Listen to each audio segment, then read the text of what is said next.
بسم الله الرحمن الرحيم، وحلقة جديدة من برنامج الكورة مع العشري. مبروك لنادي الزمالك الفوز على النادي الأهلي. القمة 127 زملكاوية. الديربي زملكاوي، الديربي زملكاوي، وملكش حجة اللي في بالي بأهداف سيف الدين الجزيري.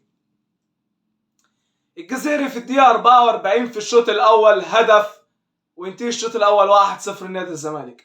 يبدا الشوط الثاني وفي الدقيقه 73 النادي الاهلي بيتعادل عن طريق احمد عبد القادر او مش قادر. وفي الدقيقه 86 والقضيه ممكن للزملكاويه عن طريق سيف الدين الجزيري والهدف الثاني، وهو بقى فراش اسود ودق الطنبور وجمهور الزمالك اللي كان هايص في الملعب.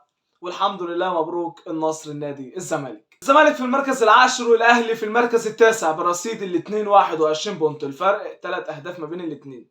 المركز الاول نادي بيراميدز برصيد 32 بونت، وبيراميدز لسه له مباراتين من ضمنهم مباراه مع نادي الزمالك اللي كانت المفروض يوم الجمعه وتاجلت لان نادي الزمالك عنده مباراه مع ديميرز النيجيري يوم الاحد ان شاء الله في الكونفدراليه الغانا، انا اسف، في الكونفدراليه يوم الاحد في استاد القاهره الساعه 6 مباراه الذهاب، والعوده الاحد اللي بعده ان شاء الله في غانا هتبقى الساعه 7 باذن الله في غانا.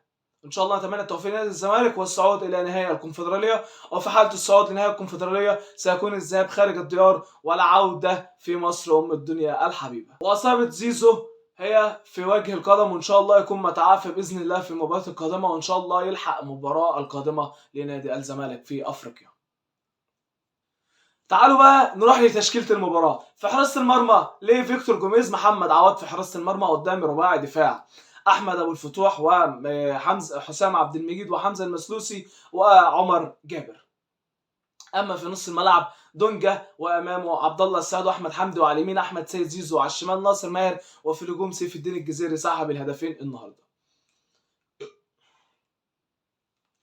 التبديلات اللي عملها فيكتور جوميز طبعا خروج زيزو تبديل اضطراري ونزل مكانه متيبا في الشوط الاول، ثم اللي المفروض بالحق كوره زيزو دي ضرب دي تسلل، انا اسف، كوره زيزو دي طرد مباشر على رامي ربيعه. فانا مش عارف طبعا ابراهيم الدري اللي جاي يعتزل في الاخر وجاي يحسب حاجات ظلم، يعني رامي ربيعه له طرد مستحق في كوره زيزو، ثم ضربه جزاء سيف الدين الجزيري اللي تم لعدم احتسابها انا مش عارف ليه، ولكن وطرد لعبد المنعم الكره اللي ضرب فيها سيف الدين الجزيري لانه طبعا ضربه بدون كره. فطبعا كان في علامات استفهام كبيره جدا على الحكم ابراهيم نور الدين، والزمالك ما كسبش ابراهيم نور الدين، بل انا اسف، الزمالك ما كسبش الاهلي بس، بل كسب ابراهيم نور الدين ولجنه الحكام واتحاد الكره ومصر كلها الصراحه من اللي بنشوفه بظلم على طول. التبديلات اللي عملها فيكتور جوميز طبعا خرج بين الشوطين احمد الفتوح ونزل مكانه الزناري صاحب الاسيست الهدف الثاني اللي عمل الاوت، وبالعكس صاحب الاسيست ومحمد عبد المنعم اللي رجعها مره اخرى لسيف الدين الجزيري، وخروج عبد الله السعيد واحمد حمدي ونزول مكانه شحاته وسيف فاروق جعفر. وفي اخر تبديله خرج عبد الله السعيد نزل مكانه نمار، وحمدي نزل مكانه شحاته، وخرج ناصر ماهر ونزل مكانه سيف فاروق جعفر. اما تشكيله النادي الاهلي كان في حراسه المرمى مصطفى شوبير، قدامه خط دفاع محمد هاني ورامي ربيعه وعبد المنعم وعلي معلول، وثلاثه في نص الملعب قفشه وندفيد وكوكا وعمر كمال عبد الواحد وطاهر وموديست. والتبديلات اللي عملها خرج طاهر ونزل رضا سليم، وخرج موديست ونزل وسام، وخرج ندفيد ونزل سوليه، وفي الاخر وخرج محمد هاني ونزل عبد القادر صاحب الهدف في الدقيقه 73. وفي الاخر خالص في بعد الجون الثاني نادي الزمالك خرج نبيل كوكا ونزل مكانه كهربا.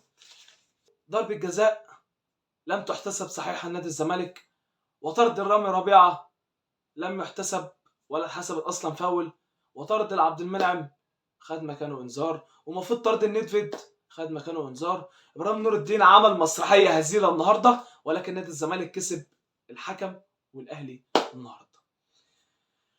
فيكتور جوميز غامر النهارده بشكل كبير قدام النادي الاهلي لما سحب عبد الله السعيد واحمد حمدي مره واحده، نص الملعب بتاعك فضى رغم ان نزول شحاته عمل ماتش كويس، ولكن الدنيا اتظبطت شويه بعد نزول سيف فاروق جعفر. النادي الاهلي جه الشوط الثاني ونادي الزمالك كان موجود الشوط الاول، ولكن نادي الزمالك فاز بالمباراه. هي مباراه 3 بونت، ولا هي دوري، انا اسف، ولا هي كاس مصر، ولا هي كاس سوبر، هي مباراه ب 3 بونت.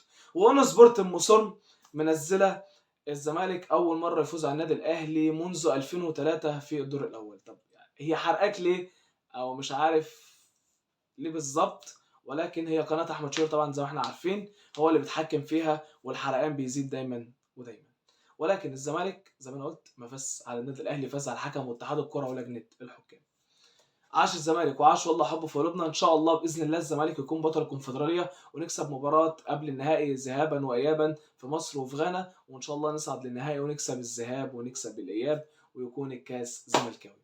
عاش الزمالك والله وعاش والله حبه في قلوبنا. لما اتولدنا ما اخترناش اسامينا، لكن اخترنا يكون الزمالك هو نادينا. الى اللقاء في برنامج جديد، الكره مع العش.